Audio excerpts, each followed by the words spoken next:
I'm really just learning a lot about his mindset and understanding what it takes. What is the thought process to being a go-getter? Jake, how are you loving this conversation? Shout out to Jake on the podcast. Shout out Jake. I love this conversation. Every conversation we have, it's deep. It goes deep. Cuts deep. Deep. Okay. So it's when you're talking about, the chase and the grind, the tone that you use is exciting. Like, do you find fun in the grind? Yeah, I do. Because at the end of the day, I know, like, I done manifest so much so far that if I just keep on doing and saying and going for what I'm going to have that. I'm going to get it. So I just be excited because one day it's all going to fall through. And I'm going to be like, yeah. But at the end of the day, too, I'm just happy with the whole process. Because at the end of the day, even if you don't make it and all of that, you got to just be happy with everything that's going on already. Because you might already be at the top and you don't know it. You doing what you're doing on the whole road and you're like, oh, I just want to get to somewhere else. But years ago, you was praying for being right here, in this position that you are right now. So you just got to take it all and just be blessed and just be happy and just be thankful for what you're doing and where you're going in life, because you can always be somewhere. You can always fall down. You can always get to the top, come back down. You got to be humble. You got to just got to keep working for it. That's what I learned. Like, it's going to be ups and downs no matter what. Like, you're going to get to the top. You might fall down a couple. Might have to get back up to the top. You might have to just keep fighting for. You get to the top, you're going to have to fight for your spot. Right. Everybody wants to be at the top. That's right. So now you got people that are just as hungry as you coming up. Now you like, you got to keep working. You got to just keep working. Yeah. It's about loving the journey. For sure. And it just, I'm just being inspired by Mo right now, yo. Like, you gotta go for it. He over here inspiring me, bro. Cause listen. Because I'm not gonna lie to you. I feel like we're at different places, and I want to get to where your mindset is at. And what I mean by that is, yes. Okay, I love the journey. Like, it's a blessing to be able to, for example, be hosting the Man Up Club podcast as a youth and program director. It's a blessing to do music. You know what I'm saying? I get to do it. But at the same time, I'm not gonna lie. Like, my mindset is kind of more feeling a lot of pressure. And like you said, you're the biggest critic that you are. So it's all in your head. It's all in your head. If you keep telling yourself you're going to make it and you're going to win and you just force your thoughts to be nothing but positive, even in a negative situation, it's going to turn out for you. Yeah. And the thing is, like, where you're at, it's like you are truly like in the journey. Like, you're satisfied. Not saying that you're going to settle for less and be content, but like, it's just like you're finding the joy and the satisfaction and the meaning and the purpose from being in the moment, though. If this all it was, I'd be cool with it. Like, wow, yeah, like I'm still cool with it. It's all good. Wow. If I don't make it to the top, I'm still cool with who I am at the end of the day because I know I tried. Your hardest. My hardest to get there, and that's okay. Wow, it's okay. Yeah, because there's on the other hand, there's a lot of successful people, go-getters, just like us, but they have a little different mindset, and they're just like, it's never enough. No. It's Sometimes never enough. It is just enough. Like, Sometimes you look everything. at you look at their situation, and it's like, bro, I'm gonna just make up a situation. You got a Grammy. You're in 5 movies. You have 3 houses. You have your own nanny or whatever the case may be. But they're just like, no, it's not enough. You're more than well off. It's not enough. It's not enough. And so that is a detriment. That mindset, I believe, is a detriment, to where it's like successful people are so hard on themselves, or they're always looking at the future that they never enjoy the present. Yep, for sure. That's a fact. You might, like you said, you're so worried about getting somewhere else that everything around you is right there that you need. You might, I got to do this. Now you're not spending time with your family. Now it's too late. So God forbid something happens to him. Now you're like, I wish I would have. Right, but you're too busy on that grind. So you gotta balance it out. You gotta just go with the flow, I'd say. Do you journal? I don't. In my head, I do. Okay. That's surprising. I need to though, but nah. I guess I journal in my music. Oh, okay. Okay. Yeah, Makes sense. I just write everything down, or just put it out there. Or just if not, I talk to people. Find people that I can connect with and just open up, just Mhm. pour all of this into them, or somebody. Hopefully, they'll pick up little jewels and whatnot. For sure. On your journey to, growing your business and growing yourself as an artist and training and just being on a high frequency, high vibration of life, Most definitely. what are the things that you avoid on your journey? Like, what are you staying away from? What are you like, oh no, I'm not, I'm good on that? Or like, cause there's a lot of distractions on the road when you driving. It is. I'd say certain people, certain women, certain men, certain situations. I'd say negative energies. People are always like looking at the wrong outcomes, or just always down. I try and stay away from that, because at the end of the day, I'm up. I'm always trying to stay up. So even if we are going through something that could bring us down, no, you got to stay up. You got to keep staying up, because we can't have that type of negative energy around. We got to always keep doing the right thing, and just keep believing that everything's gonna work out. So that try and just keep a schedule. That's important to have because when you have too much free time on your hands, you just, now you doing anything. Say that. Say that. Say that. Yep. Say that. So. Yeah, that's real. Certain women, certain dudes. Yep. Be specific. What certain women, like what certain women you be keeping away from or avoiding?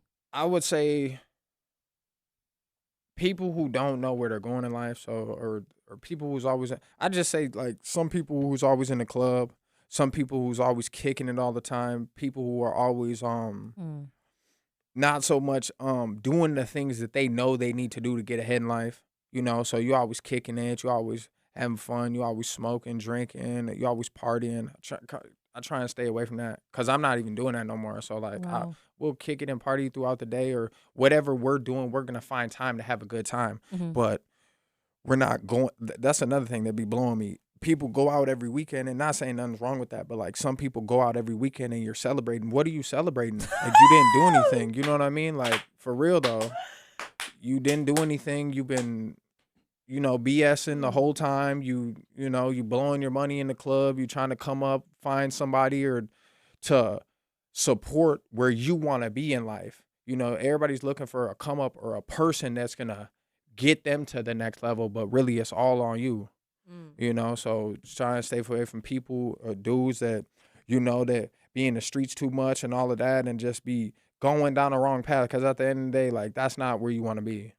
Like, you know what I'm saying? You're gonna end up dead or in jail. So at the end of the day, you want to make it with your life. You got to get away from certain people. You got to get away from people who don't have your best interest at heart. You got to stay clear away from that. Even as your family or your friends, if they not really the best person for you and see what you got going on, and always making hate comments or hating on you or saying little slicks, just fall back from them. You ain't got to stop loving them. Just fall back from them. Just take time to just work on you. Ain't nothing wrong with working on you and staying away and just like doing you, because that's what the next person gonna do. That's what the millionaires gonna do. That's what them successful people are gonna do to get ahead in life. They gonna stay clear of all of that BS to make sure their family's good, to make sure they want to be in life. And then, yeah, you see them and you're like, oh, I want to be like that. But in reality, you don't do anything to be like that.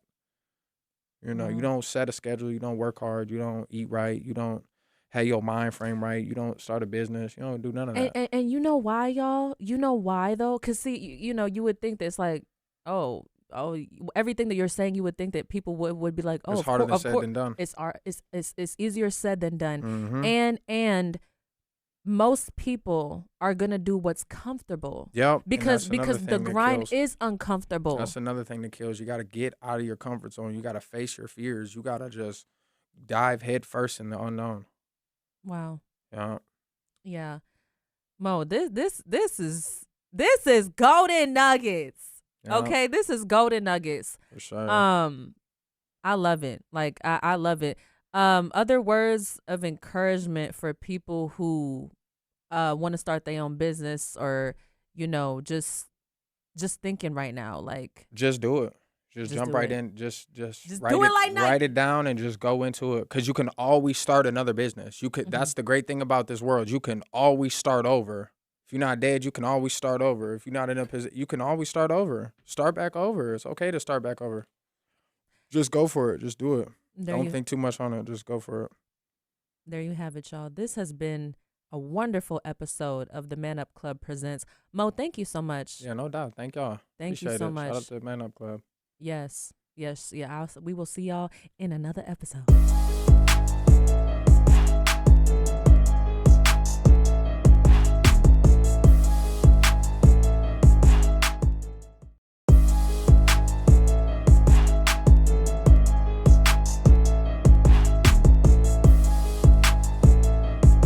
Welcome to the Man Up Club Presents podcast. I am your host, Celena Lena, aka Sis from Sis and Lil Bro, but I am actually the youth and program director of the Man Up Club. The Man Up Club is a nonprofit organization for young Black men between the ages of 13 and 24.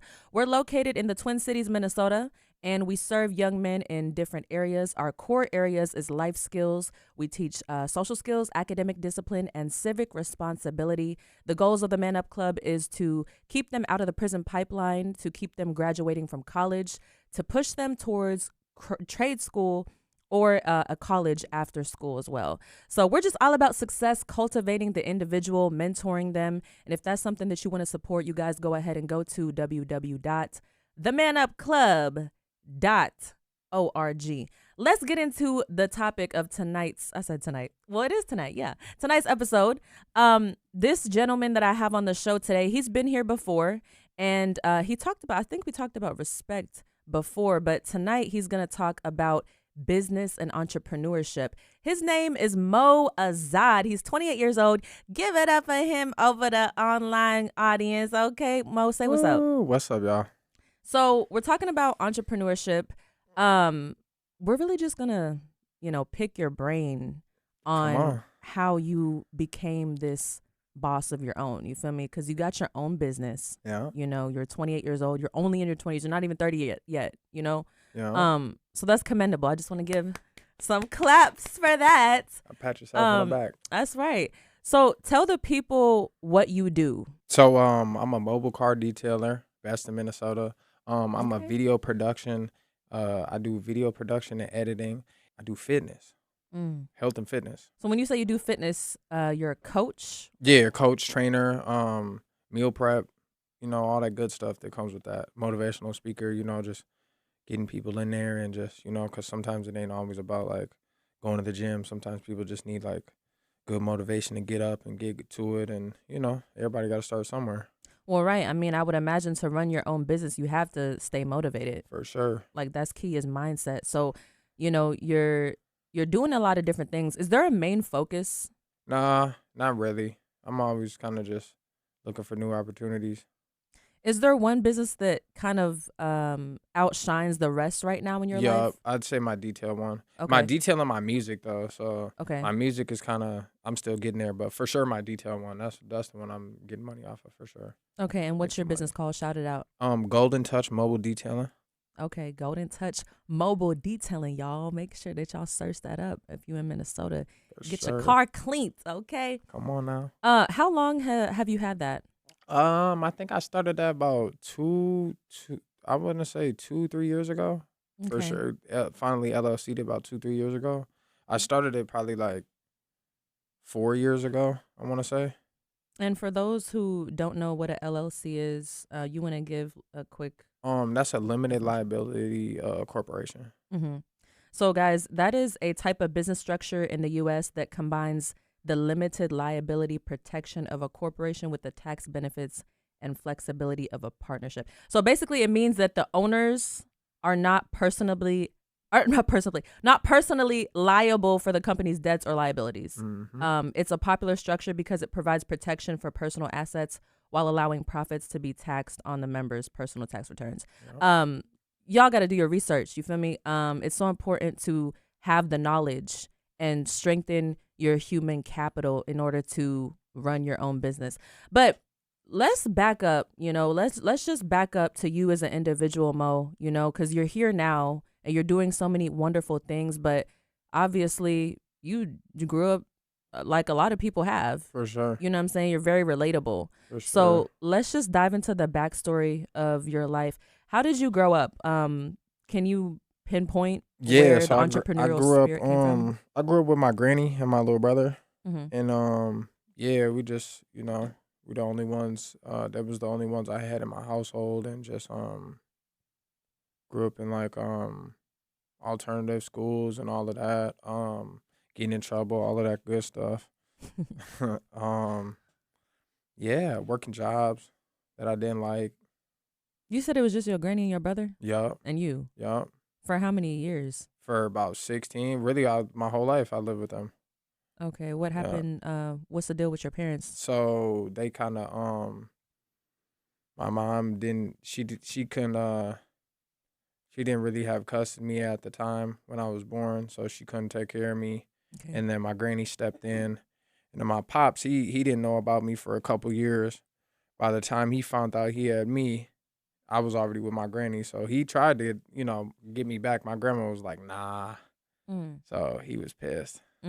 Wow. Yeah, but it all worked out. I love my granny, and I wouldn't be who I am today if it wasn't for my grandma and being my little brother. So respect to that. How old is he? He'd be 26 right now. Long live Khalil. Yeah. Yeah. What's just really quick? Yeah. Talk about your brother. So my little brother, his name is Khalil Azad. He passed away July 3rd, 2022. The police killed him, but yeah, I'm sorry to hear that, Mo. It's all good. Does part of your drive come from your brother? Oh yeah, most definitely. Ever since that changed me. So like I just been going up. Like I have really a whole different person. Oh really? Like yeah. From his passing? Yeah. Okay. Yeah, kind of just head first. Like, oh yeah.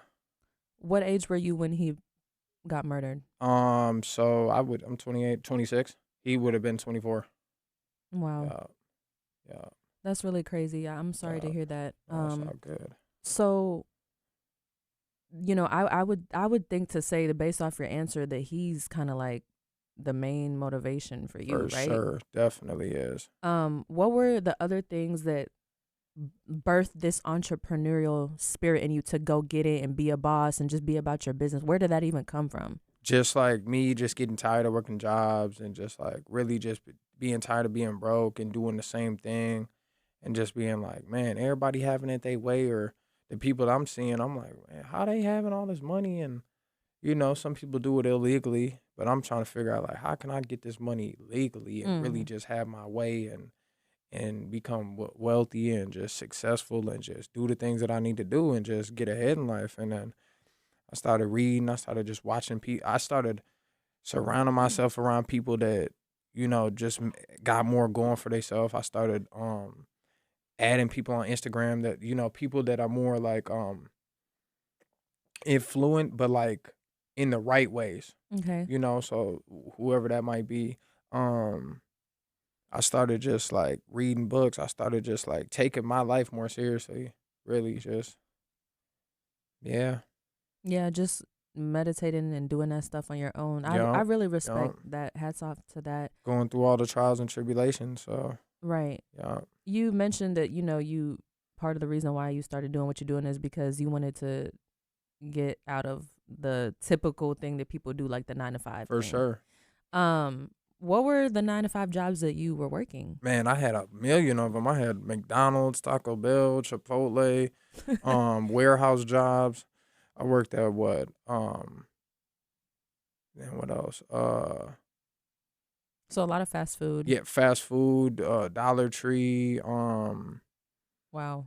Retail, you name it. I worked all of them. So what was the thought process while you were working those jobs? I was like, man, this ain't it. I got to get up out of here. Something was just eating at me like, nah, this ain't it.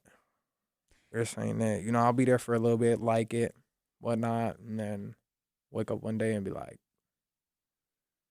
Yeah. I'll wake up and I'll be like, should I go to work today?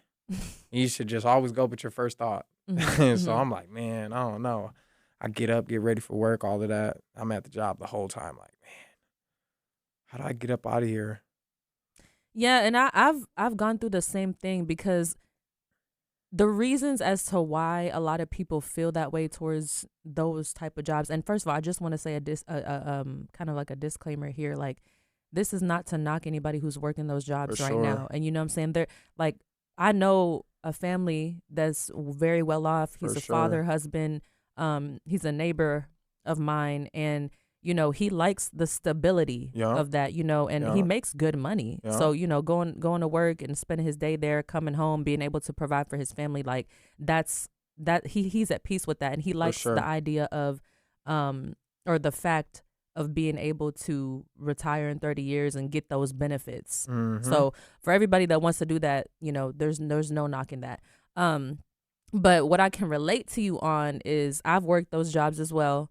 And part of the reason why I didn't like being where I was is because the work was not anything that I was passionate about. For sure. You know, when I was working at Aldo, you know, I'm selling shoes, asking people what size they want. It's like, there's too much in me though. Like, I don't want to spend my time, you know, just not creating music or not encouraging somebody in a way that touches their life. You know, like, it's not my shoe company. You know, I'm working for somebody else. Yeah, someone else, and they're living the dream.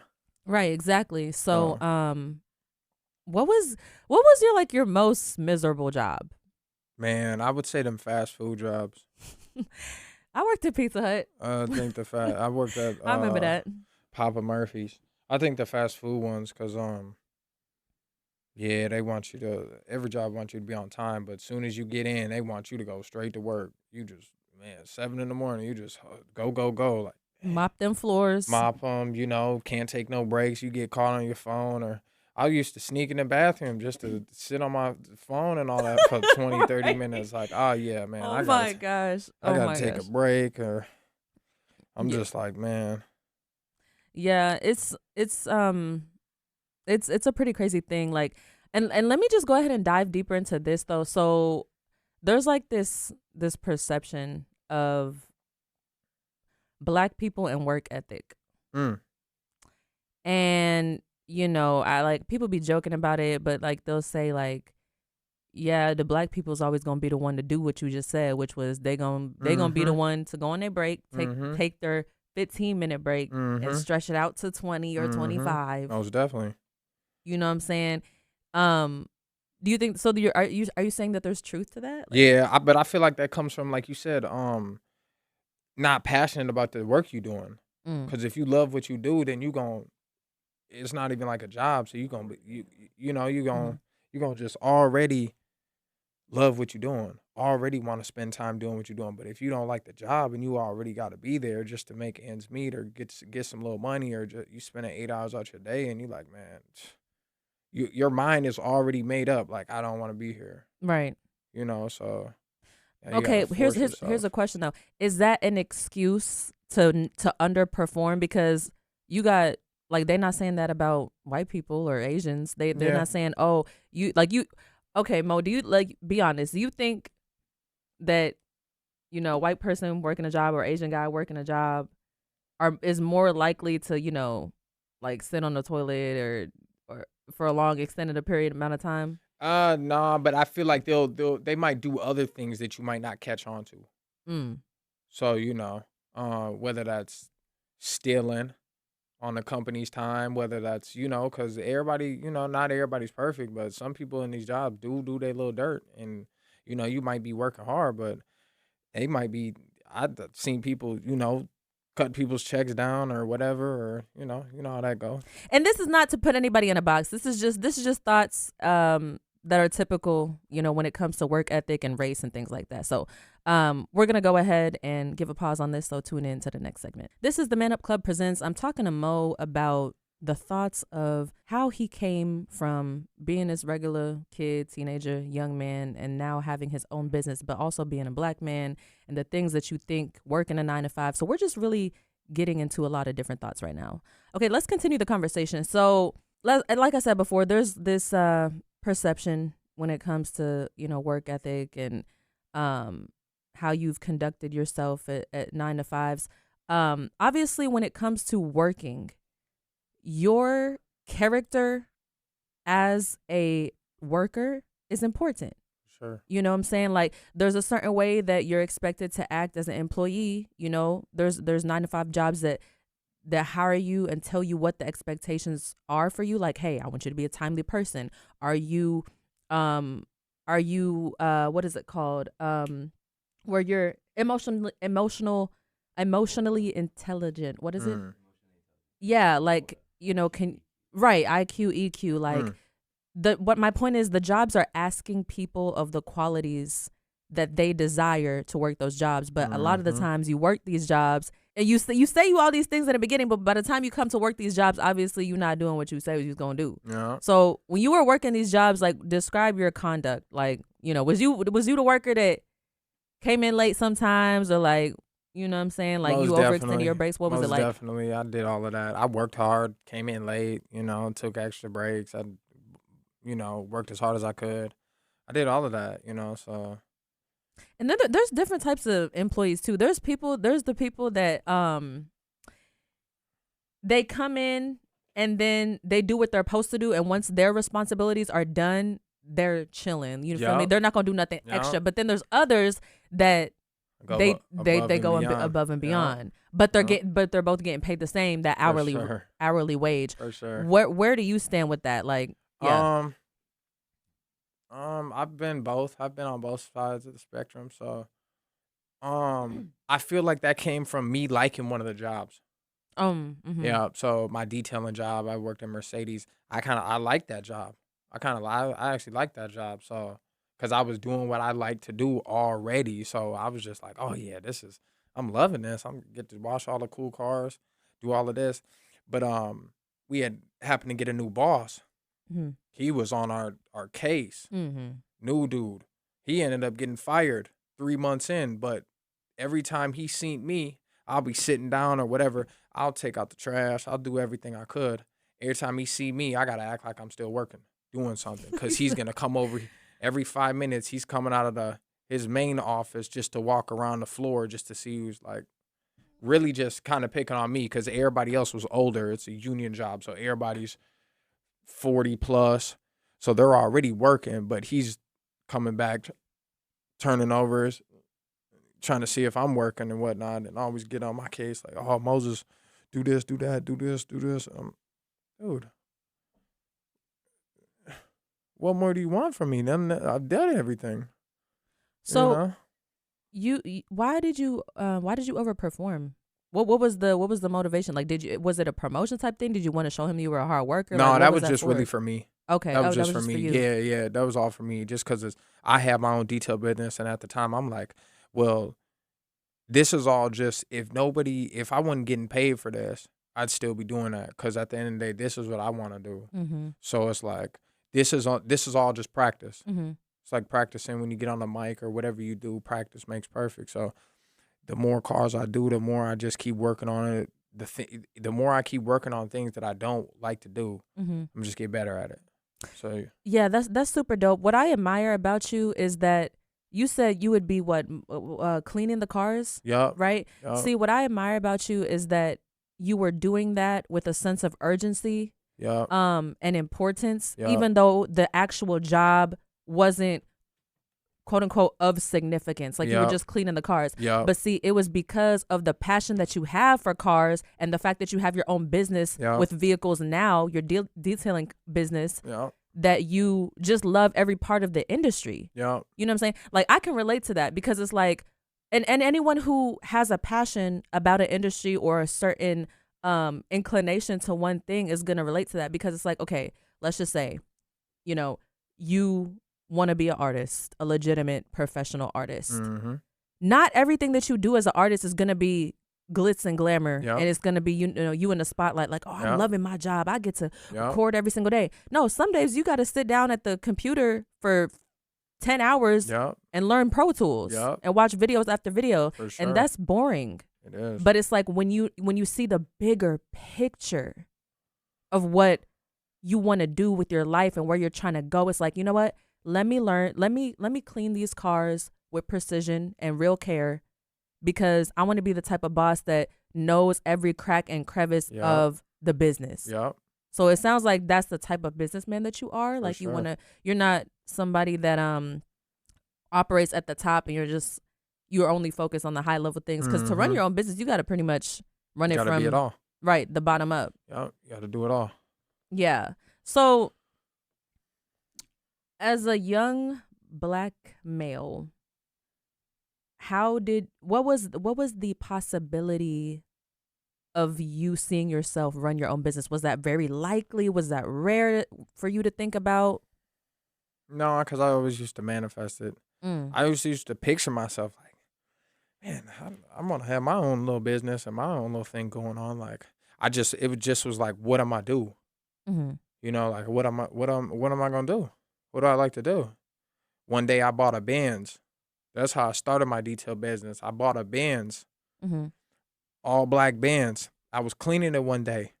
I cleaned the rims. I got some stuff from AutoZone. I cleaned the rims. Car was shining. Every day I used to wake up, clean my car. Every day? Every day I used to go outside, wake up, clean my car.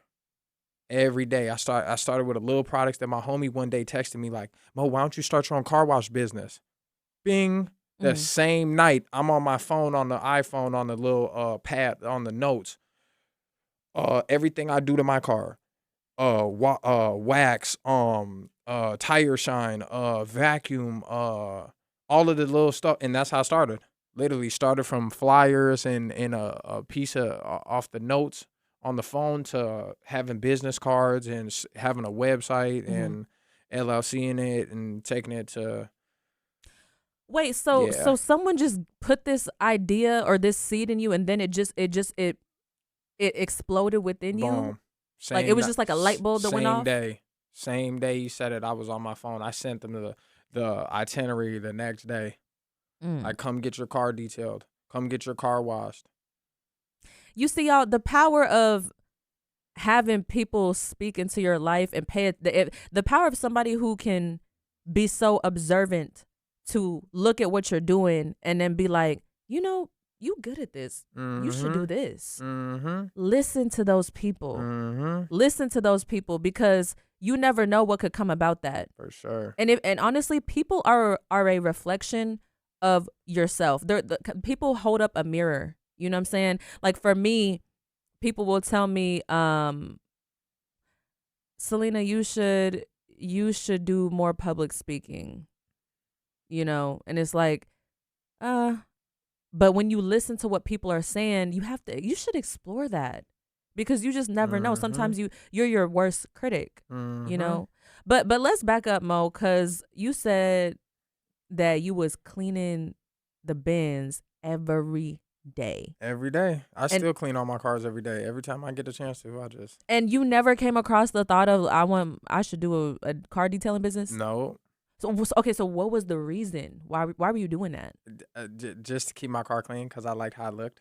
Really? I had a Benz. I was like, ooh, first little Benz I had, I'm like, oh yeah, it's shining. I'm hitting the block. There was some pride in that. Ooh, what? Yeah. Loved it. So yeah. That's crazy. That's beautiful, actually. Just how that one saying and encouragement, it just literally was the seed that sprouted into this beautiful garden today, you know? So let's get into more of like what you touched on earlier, which was actually starting the business. Yeah. You had flyers made. Were you doing this stuff solo dolo? Everything. I'm still doing it solo dolo. Have you ever gone after a team?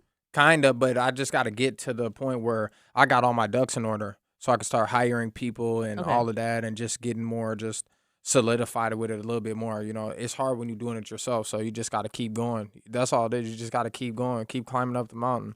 Eventually, I'm gonna get there. I done got this far, so I know I'm gonna get there. I'm trying to get a shop, a detail van, all of that good stuff, get employees, you know, it's just sometimes too, it's hard finding people who really want to work. You know, I got to find people who like to do what I do. Right. You know, so anybody could clean a car and I could get random people in there and whatnot. But just like at the job, at my Mercedes job, I felt like, and they said it themselves, Mo, you're the best car washer and detailer we've ever had in here because I just loved my job. They didn't know I had my own business. So therefore I just love my job. I'm not just coming in here washing cars just to wash cars because, no, like I really love this. Wow. Manifested all that. So. Wow. That drive is insane to me because it's just like, see, you never know what people are really up to. You know what I'm saying? You never know why people work as hard as they do. You know, because you could be doing it. Like you said, you was working at that shop. All these people, they doing the same thing, but you're the one that's putting in a little bit more elbow grease. Yup, and I'm actually I was the only detailer in the whole shop. Okay. Yeah, I had my own little section, my own little bay. It was just me and. Yeah, every time I used to do the car, the boss was like, "Oh my goodness!" Like, I just kept knocking them out. What age were you when you first started your business? What you said 2 years ago? So what? 20? I would say no. When I first started it, like cleaning my car and all that, right after I made the flyers, I would say 22. No, 20. No, 28. So 23, 24. I'm gonna say 24. Okay. Yeah, I've had it for like 4 years now. So 24. Yup, 24. Yeah, and see, because it's still new. Yup. You know, so you're still in that building process. I hear where you're at. You're at a place where you want to build it up to where, like you said, all your ducks are in a row. And then, you know, once you gain, I would imagine more financial resources, you know, more of a system, then you can plug the people into that system. Yup. You know. With your business, are you at a place where you've already set the standard with, you know, the quality of what you're doing, or is it something that you're still developing? I'd say both. As far as like your routine, how you run the business. Okay, so for my routine, I'm glad that I got, because at first I was just doing it like kind of amateur, so just cleaning my car as I go and doing what I was seeing. I never had a detailed job, so I actually got a couple detailed jobs at a couple shops and learned how they do it, like how their system is, like how I should go about tackling the car and how to properly do everything. So me doing that, I learned even more, and I'm like, okay, I'm doing good on my own. But now I got a little bit more hands-on, so I'm like, okay, cool. And yeah, got to this last one I had, this last little detail job I had. Dude was telling me, yeah, Mo, you're it. You got it. Like, you got it. You're a 8, 9. You're there. Like, you just got to keep doing it. You are a self-starter, period. Yep. You are a self-starter. Yep. And, you know, guys, I think that's what it takes to be successful. I'll put it, no, I'll be more specific. You have to be a self-starter to run your own business. For sure. Come on now. I mean, that's just common sense. You gonna run your own business, you have to be a self-starter. Yeah, because nobody's gonna want it more than you. This is the Man Up Club presents on Holy Culture Radio. We're talking to Mo about his business and really just picking his brain. I'm loving the story of how he's come up and now he's doing what he's doing now with his car detailing business. It's just so dope. So let's return back into it. So you had mentioned you've attempted to put a team together before, or you kind of scouted out some people, but what you found was you can't just get anybody to clean a car. Because you're right, it's easy for you to just clean a car, you know, you can do that, but to detail a car, that's the difference. Right. Getting every little crack and crevice, like getting the entire car, even when the car is already clean and you like, it's already clean, it doesn't matter, I have to do the same thing to the car even if it wasn't cleaned. Got to do the same routine. So even though it's clean, my routine doesn't change. I still have to tackle it like it was dirty. Right. So. Because you want to be the best and you want to be excellent at what you do. And you also said you want to find people who are just as passionate as you are. Most definitely. That is so key, y'all. That's so key. When you have a big vision, something that's bigger than yourself, because your business, that's generational wealth. For sure. And that's what I'm going for. Right. And a business is something that can outlive a person. And to create a successful business, you have to build a business culture and a business expectation. It's like, okay, when they come to, and name your business again, the name of it. Golden Touch Mobile Detailing. When you come to Golden Touch Mobile Detailing, it's like, this is what I expect from them. This is the quality of service that I expect from them. You know, so basically it's like, Mo, you got to duplicate yourself.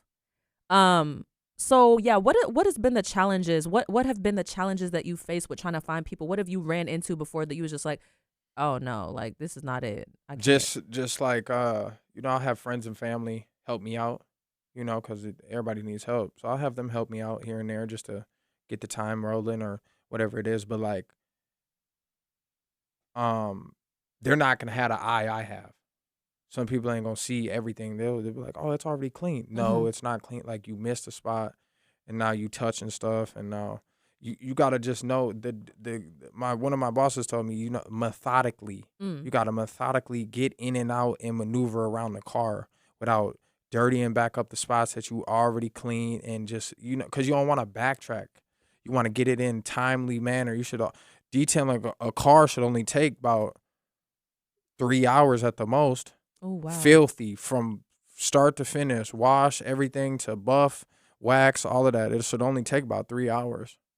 Oh wow, that seems quick to me because you know I just got a we shout out to the Man Up Club, just got a new van. Okay, let me just say that the Man Up Club just got a new van. Now that's a little different though. Okay. Yeah, because I had got a you know, a quote for that, and you know they was like, oh yeah, that's gonna take, you know, because it's a bigger it's a bigger vehicle. Okay. It's just a bigger vehicle and whatnot. So the van might be easy because it's not so much like I've done vans. I've done everything. So it just depends like how dirty the van is, like how you're gonna have to it's the same thing, but like this is what I learned too, just being at different detail shops. Everybody doesn't do the same routine as how the next person does it. So what I learned is most of them are similar. They'll start with the wash bay first. Always wash the car first before you start detailing it. So then everything can dry and whatnot, and then at inside and out. Inside or outside. Outside. Always do the outside first. Then you tackle the inside because everything on the outside could dry. And then at the very end, you finalize everything. That's when you're going to buff and wax and all of that. You want the car to be dry, you know, and stuff like that. So, yeah, everybody's routine is different. And so you had to develop your own routine? Or you took pieces from where you worked? Yup. So I just remember what my first boss said. And I just remember how I was doing it with them. Just wash the car first and then tackle the inside. Sometimes I'll do the outside first. It just depends on how I'm feeling. Sometimes I'll do the inside first and then do the outside. It just depends. But like you just gotta, as long as you know the routine on how you're supposed to do the car, then you can kind of like wiggle room and whatnot and do your own thing. But yeah, you just gotta know first, like, okay, what are we looking at? Right. You know, what is it? What is like your van? What are we looking at? The inside, okay, boom. We could do the outside. Let's do the outside. Spray that down. Do all of that. Pull it in. Let's knock out the inside. You know, that's gonna take a while. And then at the end, let's buff it, wax it. You know, tire shine, all that good stuff. And then put the spray stuff, smelly all of that. Yeah. And so, then sorry, what was you gonna say? No, you're good. And then usually they just sometimes dealership cars, they'll wait. They might not go back right away because also too like when you're detailing in a shop, there's only so much light. When you pull it out into the sun, that's when you can really see what you missed and stuff like that, because the light from inside only lets you see so much. And then when you pull it outside, you're like, oh, I missed a little spot, and you're going back and you gotta just. So that's all stuff I learned too. So that's dope. And see, you're talking about efficiency. Yep. You know, you gotta be efficient. Yep. You gotta be efficient. Yep. And I'm learning from what you're saying. You have to know what the foundation of the job is that you're doing, what you're trying to get done. And then once you get down the foundation and you've come up with a system that works to where you're producing something on a regular basis, then you can play around with the routine. You're teaching me something. You're teaching me something because even though, okay, you're an artist too. But and see, this is another conversation for that too that can relate. But being an artist, it's like, okay, obviously the product is to put out the music. Yep. Put out the content. Yep. You know what I'm saying? Like, yes, be creative and take your time with records, but when you're on the grind and when you're, time is precious. Just get it out there. You gotta, and you're on competition, so you can't sit there and be like, oh, I gotta sit on this album for a little bit and let the creativity flow. It's like, no, you also have to be efficient. You have to move with efficiency. Yep. So it's like, find your rhythm. You know what I'm saying? Maybe you discipline yourself when you're first starting out. Maybe you discipline yourself to be like, okay, you know what? I'm gonna produce a song, like one song. I'm on max 2 hours to create this one song from just an idea to on the mic. 2 hours. Let's just say there. You start there. The next time that you make a song is in an hour.